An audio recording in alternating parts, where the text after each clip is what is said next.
Gold trusted gold buyers మీరు తాకట్టు పెట్టిన బంగారాన్ని విడిపించి ఈ రోజు ఉన్న మార్కెట్ ధరకు కొనబడను.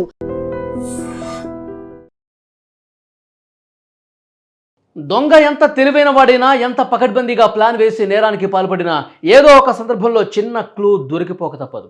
నేరం జరిగినప్పుడు దొరక్కపోయినా సంవత్సరాలు గడిచినా సరే చట్టం చేతికి చిక్కక తప్పదనే నిజానికి ఈ ఘటనే పెద్ద ఉదాహరణ. సాధారణంగా దొంగలు తాళాలు పగలగొట్టి నగదు ఎత్తుకెళ్ళటం మనం చూస్తూ ఉంటాం. కానీ ఇక్కడ దొంగతనం చేసిన బంగారం నగదు కంటే దొంగిలించిన ఓ చీర ఆ దంపతులను నిలువునా పట్టించేసింది. 3 ఏళ్ల క్రితం జరిగిన ఓ మిస్టరీ చోరీ కేసును కేవలం ఒక చీర ఎలా బట్టబయలు చేసిందో ఇప్పుడు వివరంగా చూద్దాం. హైదరాబాద్ బండ్లగూడ జాగిరి పరిధిలోని వినాయక నగర్లో ఈ విచిత్రమైన ఆసక్తికరమైన ఘటన జరిగిందండి.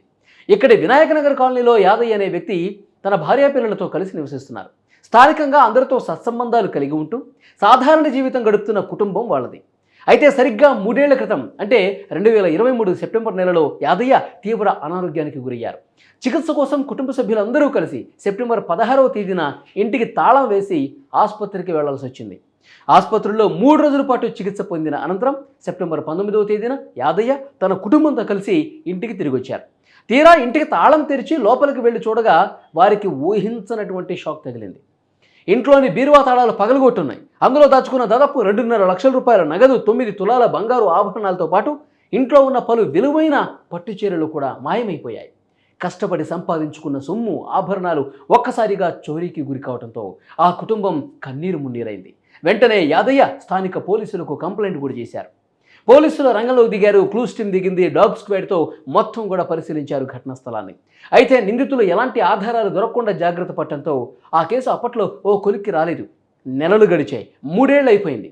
ఎవరికి ఎలాంటి అనుమానం రాకుండా కాలం మొత్తం గడిచిపోయింది. దీంతో ఆ దొంగల పని ఎప్పటికీ బయటపడదని, కేసు దాదాపు క్లోజ్ అయిపోయిందని అందరూ భావించారు.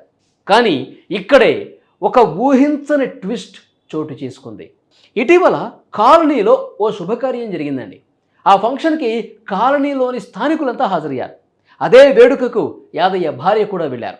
అయితే సరిగ్గా యాదయ్య ఇంటి వెనుక వైపు నివసించే స్వప్న అనే మహిళ కూడా అదే ఫంక్షన్కు ఎంతో సంబరంగా సిద్ధమై వచ్చింది. ఆమె కట్టుకున్న చీరను చూడగానే యాదయ్య భార్య చూపు ఆ చీరపైనే ఆగిపోయింది. ఆ డిజైన్, ఆ రంగు, ఆ ప్యాటర్న్ చూస్తుంటే 3 ఏళ్ల క్రితం తమ ఇంట్లో చోరీకి గురైన తన చీరలాగే అనిపించింది. మహిళలకు తమ చీరల విషయంలో ఉండే జ్ఞాపక శక్తి, గమనించే గుణం ఎలాంటిదో అందరికీ తెలిసిందే కదా. అనుమానం వచ్చిన వెంటనే ఆ చీరను నిశితంగా పరిశీలించిన యాదయ్య భార్య అది ముమ్మాటికి 3 ఏళ్ల క్రితం తన ఇంట్లో పోయిన చీరేనని 100% నిర్ధారించుకున్నారు. అక్కడ ఎలాంటి గొడవ చేయలేదు. చాలా సంయమనంతో వ్యవహరించిన యాదయ్య కుటుంబ సభ్యులు వెంటనే పోలీసులకు కంప్లైంట్ ఇచ్చారు. ఆ రంగంలోకి దిగిన పోలీసులు స్వప్నతో పాటు ఆమె భర్త రాములని అదుపులోకి తీసుకుని విచారణ చేపట్టారు.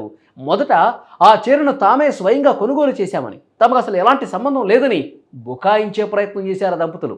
కానీ పోలీసులు తమదైన శైలిలో కూపి లాగేసరికి అసలు గుట్టు రెట్టయింది. 2023లో యాదయ్య కుటుంబం ఆసుపత్రికి వెళ్ళిన సమయాన్ని పక్కాగా గమనించి